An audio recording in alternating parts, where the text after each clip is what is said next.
choke. We did not choke. Holy crap. Baltimore did not choke the game away. Wow. I know we were all scared. We were all scared when that fumble happened. But somehow we held on and we got the win. We got the victory. We advanced to 4-3 on the season. Oh my God. That game was too close. So yeah, the Ravens get the 23-20 victory. They advanced to 4-3 on the season. They also advanced to 2-0 in the division because we beat Cincinnati on Sunday Night Football. So we're the only team left in the division that's undefeated. 2-0 in our divisional matchups. That's great. Still first place in the AFC North. Cincinnati did win, but we do have the advantage because we have not lost a game in the division as of right now. So yeah. Got the win. It was not easy. It was not pretty, but Baltimore won the game. So, yeah, we have no time to celebrate, and we have no time to really sit back and think about this win because we're on a short week. We are on a short week. We will be traveling to Tampa Bay to play against the Bucs on Thursday Night Football. So there's no time to celebrate. We talk about this today, and we immediately switch gears to Thursday Night Football against the Bucs. If we can win that game, we'll go to 5-3 and we'll have 10 days off. That gives the team enough time to assess themselves through 8 games of football. Through 8 weeks of football, you could be at 5-3, which honestly wouldn't be the worst thing. You can make an argument they should be 8-0. You can make an argument for them being 6-2. Who knows? But right now you're a 4-3 football team. You're playing on Thursday night, and you're hoping that you can be 5-3 and have 10 days off to look at your team and assess how you look. But yeah, this was not a pretty game. This was not a good game in terms of putting up points and a lot of highlight plays. That wasn't really it. This was a tough, disgusting, absolutely filthy divisional matchup between the Browns and the Ravens. Every time you match up with a divisional rival, you know it's not going to be clean. You know it's not going to be good. There's going to be issues. There's going to be problems. It happens all the time. And with the way the AFC North has been playing this season, I don't think any of those games are going to be like clean wins where it's like one team blows out the other. Nah, it's going to be gritty. It's going to be grimy. It's going to come down to the wire. It feels like that. You know, with the way we've played so far in the division, I think 10 wins may get you the AFC North title. It could very well be the case. But, yeah, about this game today, let's talk about, let's start with the defense first, because defense ultimately made the plays to help us win this game. So, defense didn't start off the way you wanted them to. First drive of the game went to Cleveland. Jacoby Brissett went down the field. He was perfect throwing the football, and Nick Chubb got in the end zone. So, right off the bat, they gave up a touchdown. That's not exactly what you want to do. Not only that, they gave up a touchdown, but honestly, they were not good in the first quarter. They were not good in the first quarter. This team in the first quarter gave up 10 points. And Jacoby Brissett throwing the football in the first quarter was 7 for 7 for 121 passing yards. You gave up over 100 yards passing in the first quarter. It already felt like it was going to be that type of game, that type of week, where this defense was going to give up a lot of yards. You know, they constantly talk about how it pains them to be the worst pass defense in the league. They hate seeing that when you got all these other sports shows and these sports analysts pulling up the stats and seeing Baltimore being the worst pass defense. It hurts them. So, you know, we know it hurts them. But for that to hurt you, and then you go out there in the first quarter and give up over 100 yards passing, that's just not good. Thankfully, and I got to say this, thankfully they recovered. Oh, my God. Thankfully, they recovered from that. They calmed themselves down. They were able to recover from that, and they made the stops they needed to make. Second quarter was mostly about Baltimore. Baltimore was able to take the lead and maintain the lead heading into halftime. It was a 13-10 game, but Baltimore's defense was able to stay still and hold on in the second quarter. We come out of halftime. It's the third quarter. Things are going back and forth.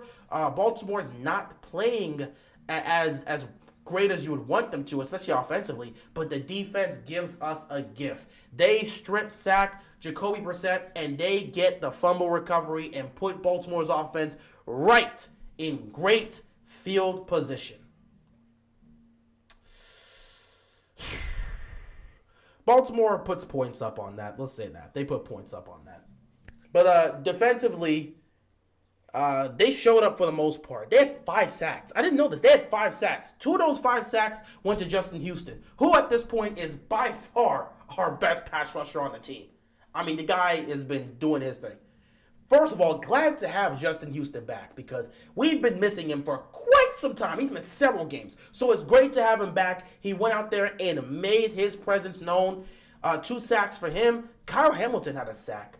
Patrick Queen also had a sack. Patrick Queen was breaking through the line of scrimmage, and he had, like, on back-to-back plays, he broke through the line of scrimmage and made beautiful tackles. One was on Nick Chubb. The other was on Kareem Hunt. Tackled them behind the line. The man was active in this game, and you got to be proud with what you saw from Patrick Queen. You got to be happy with what you saw from Justin Houston. You got to be happy with what you saw by the defense because, I mean, they actually were getting to the quarterback at times, so that's good. 5 sacks for them. I didn't know they had 5 sacks in this game, but yeah, they somehow got 5 sacks. So good on them. Yeah, past the first quarter where the first drive, they let them go down the field with ease. In the second drive, they gave up a huge bomb to Amari Cooper, and it looked like we were about to be down 14-3. But, you know, they made the stop and forced the field goal, so that was good on them. But past the first quarter, honestly, they weren't giving up a lot of yards. There was this terrible penalty that happened on Marcus Peters where they called defensive pass interference on him. And when you look back at the play, you see both of the receiver and the defender, they're fighting. Both of them initiated the contact. They're going back and forth. But what's most important here is that they're going back and forth, and Marcus Peters turns his head to locate the ball. So it's not like he was like this the entire time the ball came. He turned his head to locate the ball. They're still going at it, and that got called as defensive pass interference. How? It is what it is. But the secondary, for the most part, they got themselves together and started to play better because that first quarter, man, they were really bad. They were leaving tight ends wide open. I mean, you know David Njoku's a weapon. You're just leaving him wide open. That was not good. But yeah, second half, they recovered. But then we got to that fourth quarter, and that fourth quarter was frightening again because we went into the fourth quarter with a 10-point lead, and all of a sudden, the defense just stops. They stop making plays. Penalties start happening, and next thing you know, boom. First, a field goal came up. And then we got that back, and we responded by getting another field goal to make it back, to push it back to 10. Then they get the ball back, and they end up going down the field for a touchdown. It's a 3-point game, and everyone's starting to panic because it's like the lead's not safe. And of course, offensively, something happens there, which we'll speak on once we get to the offense. And the defense has to come out there and make a stop, arguably for the game, because if they allow these guys to score, we're probably screwed. So, yeah, we're hoping the defense can make a stop. I am holding my breath. And guess what? The defense was not making stops because Cleveland continued to march down the field, and they got into field goal range. Thankfully, they made a stop, and they made a stop in a good spot to make it a difficult field goal. It was a 56-yard field goal that was going to be kicked, but a penalty was called on a false start by Cleveland. That one is going to be somewhat of a controversial play because people are looking at it and saying that that's not false start. Others are saying that you look at the Ravens, it's clearly they're offsides on that. There was so many things there. The refs have been terrible all year, so I'm not going to get into that. They called it a false start. That pushed it back 5 yards, so it became a 61-yard field goal. And they still had to make the attempt because they didn't want to go for it. It was 4th and 6, and the 5-yard penalty pushed it to 4th and 11. They had no choice but to kick the field goal. So they kicked the 61-yard field goal, and it was blocked. And ultimately, once that happened, Baltimore was able to win the game. And you got to be happy with that. So I think the defense put up a solid performance, but once again, the same problems we're having are there. They gave up their 9th touchdown in the fourth quarter. 9 fourth quarter touchdowns given up this season in 7 games. Unacceptable. But it is what it is. Their defense was able to, make a stop when we needed them to, and special teams was able to get a block, which was great. Special teams was great in this game because, they had the block field goal. They had a beautiful punt by Stout that pushed them deep into their own territory. Perfect punt by him. And then you had a beautiful return by Devin Duvernay to put us in prime position to score a touchdown. Unfortunately, we weren't capitalizing on that. Which leads me to the offense. Offensively today, the only thing that was working was the run game. We had Gus Edwards back. The Gus bus was back, and he responded with two rushing touchdowns. You got to love to see Gus Edwards finding the end zone in his first game back. Same way J.K. Dobbins found the end zone in his game back. So, yeah, 2 touchdowns for Gus Edwards in the game. He was running the ball with authority. He was running with force. I love what I saw from him. Kenny Drake had like 1 or 2 good runs, but for the most part, he wasn't getting much. Of course, Lamar, he had his moments where he took off, and he was nice as well. And Justice Hill had 1 or 2 good plays, but then he made the mistake of the game. So, yeah, the running game was doing well, but the passing game today was doing nothing. I mean, nothing. And it seemed like it wasn't even about them not moving the ball. It just seemed like it was the game plan. At some point, they just stopped throwing the football. Lamar Jackson today. Lamar Jackson wasn't great. He wasn't terrible. I can't believe I have to say this, bro. Lamar Jackson was a game manager today. And you could tell that visibly pissed him off. Not visibly, that's not a word. That visibly pissed him off. Like, he was not happy with it. The Ravens chose to have him be a game manager. And it was bad, bro. 16 pass attempts from him. He did not look happy. No catches. I repeat, 0 catches for Mark Andrews. How did that happen? No catches for Mark Andrews on tight end day? National tight end day. This man don't get a catch? Wow. That's crazy. Rashad Bateman came back. He caught like 4 passes for like 42 yards, but he also had a drop in. Yeah, Bateman still having those issues there, but he made some nice plays here and there. Duvernay was utilized. He caught a 31-yard pass from Lamar, which was the longest play we had all game. Easily the longest pass Lamar made all game because there was not a lot of passes to go around. So you had that. And, yeah, there's not much to talk about for this passing game. The Ravens chose to run the football for the majority of this game. 16 pass attempts. Lamar Jackson was just managing the offense. He was a game manager today, and he was visibly pissed because of that. He did not like it. In fact, they asked him in the press conference about the struggles in the pass game, and he pointed to only having 16 passing attempts and not really being able to get into a rhythm with only 16 passing attempts. So, I mean, you could tell he did not like having only 16 passing attempts because he kept mentioning the number 16. But that's just what they had him do today. That's legitimately what they had him do today. He was a game manager. Offensive line did a good job run blocking. In terms of pass blocking, it was a mixed bag. Because at times, they were not protecting Lamar. There was times where they were not protecting Lamar, and it led to him being sacked or tackled. But there were also times where Lamar himself was holding onto the football too long because he's looking downfield and trying to get a play there, but no one's getting open. And because he keeps looking downfield, someone eventually catches him, and he keeps getting sacked. So, I don't know what to tell you. I just don't know what to tell you. Offensive line was a mixed bag today, but it wasn't terrible. It wasn't fantastic. It was just a mixed bag. That's all I could say. Greg Roman again with the play calling. Bro, this offense is just bad. That's all I can say. This offense is anemic, bro. This offense is anemic. Something got to change. I'll give credit to Greg Roman. He chose to stick with something. He saw the run game was working and said, you know what, let's move away from the pass. Let's keep running the rock, and let's hope that that will take us to the promised land. And ultimately, it technically did. So, I mean, running the ball was the way to go in this game because it kept working out. So, credit to them. One thing I didn't mention, my mistake.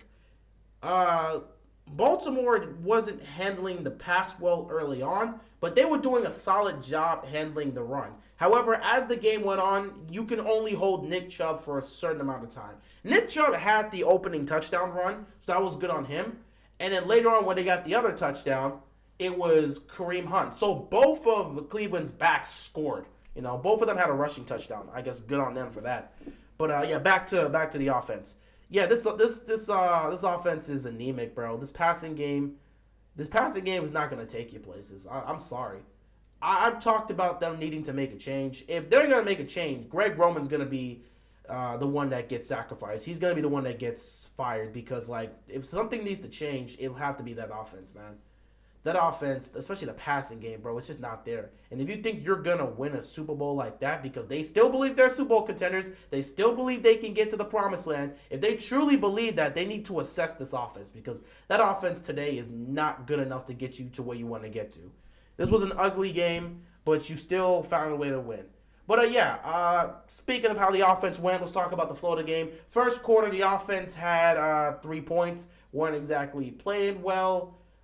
Then they ended up getting a touchdown by Gus Edwards, finally breaking through. They also were able to get a field goal because they're not able to capitalize on the field position they had. So they went into the halftime up 13-10. They get the ball and automatically they go 3 and out because again the offense is not moving a damn thing with the passing game. Nothing's happening. Lamar's getting sacked and it's just a mess all around. That passing game is just a mess. You get into the third quarter, they keep going. They continue to do what they're doing. And not a lot's really happening there. Eventually, they do end up picking up a field goal, and then they end up picking up another touchdown via Gus Edwards. Gus Edwards had both of the touchdowns we had today, so 2 rushing touchdowns for him, like I said earlier on. So he had both of the touchdowns, and when we get that touchdown, we end up taking a 10-point lead. So we end up taking a 10-point lead. And the offense, for the most part, there was a lot of times they just not moving the ball, especially in the pass game. Nothing was really happening there. In the run game, it was only going to go so far because Cleveland, at some point, was starting to make stops there. Then we get to the fourth quarter where everyone starts to panic. They put up that field goal like we talked about. They had the touchdown first, but then they put up the field goal like we talked about to make it a 10-point game. Or make it back to a 10-point game because Cleveland gets a field goal, and then we respond with a field goal as well.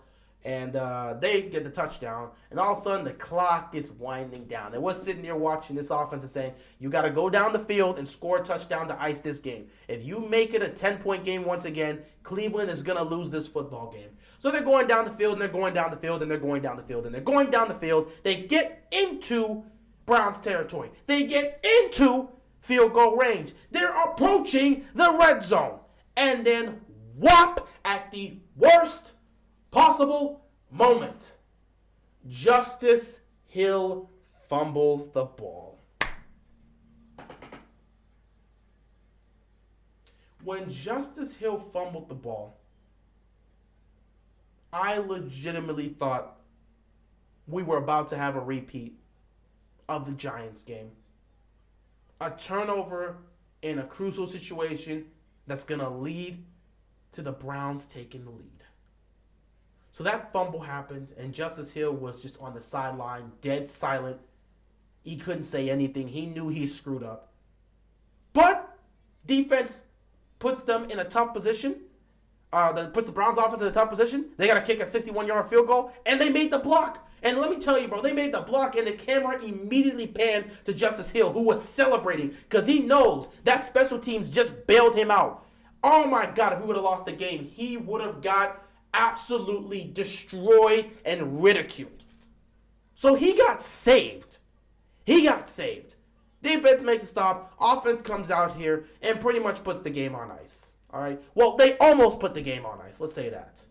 But at the end of the day, Cleveland just wasn't able to get the win. Baltimore made the stop, and we end up going 4-3 on the season. So yeah, through 7 games, we're a 4-3 football team. I have no clue what to make of the Ravens. I'm just glad they were able to finish a game. I still believe they're going to be in the playoffs, but past that, you look at the team. Do you trust this passing game in the postseason? I don't. And trust me, if the passing game plays like the way they play today in the postseason, they're going to hold Lamar Jackson responsible. So there's nothing you can really do about it. The passing game continues to be an issue, but the running game continues to make some level of strides. The offensive line, in terms of run blocking, is doing very well. Pass blocking, they're up and down, but you see some progress there. At the end of the day, it is what it is. Baltimore understands that they're not where they need to be right now, and they need to get there. If they can't get there with what they have, I recommend make some changes. You did that in your Super Bowl year. If you got to get rid of Greg Roman, you got to get rid of Greg Roman. I would personally recommend getting rid of Greg Roman and having T. Martin call plays. That would be a beautiful change because T. Martin will utilize our receivers. Greg Roman doesn't utilize the receivers. T. Martin will certainly utilize the receivers. We don't even run plays for the receivers. You run a quick throw or a wide receiver screen. You'll run that once or twice in the entire game. That was a quick throw to Devin Duvernay, and it garnered a first down. Quick throw to Duvernay. He had the speed, took it for a first. I don't think we did that the rest of the game. We don't have plays to get the receivers involved. We don't do that consistently. We don't have a lot of check downs in this game because we're trying to do everything down the field. And when we do, Lamar's not even looking for the check down. I don't know what to say. Anyway, a win is a win. We'll be talking throughout the week, especially the next couple of days, because we're on Thursday Night Football, short week. We're going to have to immediately switch gears. But it is what it is. Baltimore was able to get the win, and you got to be happy with what you saw. Anyway, that's all I've got to say, and I'm out of here, man. Peace!